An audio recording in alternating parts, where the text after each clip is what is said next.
এগরা বিধানসভা কয়েকটি অঞ্চল যুব সভাপতি পদ পেয়ে পার্টির বিরোধিতা করছে, আর সেটি কখনোই কাম্য নয়।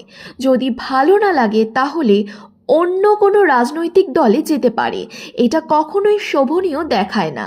আর এই নিয়ে প্রতিক্রিয়া দিলেন এগরা বিধানসভার বিধায়ক তথা কাঁথি সাংগঠনিক তৃণমূলের চেয়ারম্যান তরুণ কুমার মাইতি। দেখুন, আমি যারা বিচ্ছিন্ন কাজ করেন বা বিচ্ছিন্ন কথা বলেন, আমি তাদের দলে নই। মমতা বন্দ্যোপাধ্যায় আমার নেত্রী, অভিষেক বন্দ্যোপাধ্যায় আমার নেতা। ফলে স্বাভাবিকভাবে তাদের নির্দেশে বা তাদের নির্দেশ মেনে, তাদের ডিরেকশান মেনে আমরা দল করি।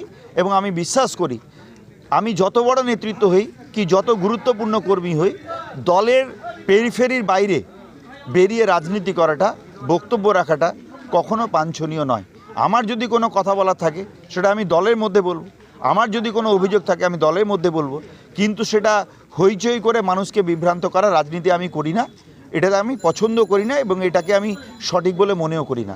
পছন্দ হবে না, অন্য কেউ গিয়ে অন্য রাজনীতি করতেই পারেন, তো তাতে কারো কোনো আপত্তি নেই। কিন্তু দলের মধ্যে থাকবো, দলের মধ্যে থেকে দলের নিয়ম মেনে দলের মধ্যে বক্তব্য না রেখে বাইরে সোশ্যাল মিডিয়াতে বলবো, দলের বিরুদ্ধে বলবো, দলের নেতৃত্বের বিরুদ্ধে বলবো, এই রাজনীতি আমি করিও না, পছন্দও করি না, বিশ্বাসও করি না এই রাজনীতিকে।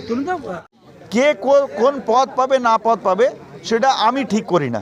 সে যুবর একটি পদ পেয়েছে, আমার বিধানসভার বা ব্লকের যিনি যুব সভাপতি আছেন তিনি জেলার সঙ্গে কথা বলে, রাজ্যের সঙ্গে কথা বলে তাকে পদ দিয়েছেন।